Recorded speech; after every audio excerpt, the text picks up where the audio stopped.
In the white heat of a steel plant, energy prices really matter. Severn Steel turn recycled scrap into the bars, rods and coils holding up buildings from Wembley to the Shard. But what happens in the Strait of Hormuz is felt here in Cardiff Bay. These furnaces run at over 1200 degrees C and consume vast quantities of gas and electricity, the price of which has soared since the US and Israel attacked Iran. Energy prices have risen substantially. So you've got electricity alone, which is roughly 30% higher than what we originally forecasted. We've got gas, which is nearly 60% higher than what was originally forecasted at the beginning of the year.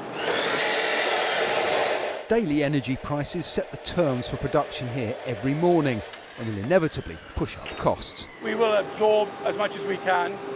For a short conflict in the Middle East, we would have absorbed the cost. If this becomes protracted, and as you're seeing this now across the world, energy prices, petrochemical industries, they're all seeing the ramification of it. And yes, costs are increasing. Unfortunately, as much as we don't want to pass costs on, there will be some element of cost increase. This steelworks is hugely energy intensive. It's got an electric arc furnace and that enormous gas furnace. It accounts for 40% of Cardiff's energy use alone. And even before the war in Iran, plants like this were facing the highest industrial energy costs in Europe. And it's not just the obvious places that are affected. Energy costs and rising fuel costs are seeping into every corner of the economy. The headline rate of consumer price inflation rose to 3.3% in March, the first full month of the war, driven by transport and food prices, and further from the Bank of England's 2% target. The biggest contribution was from petrol and diesel prices, up sharply since the war began, though for now apparently past their peak.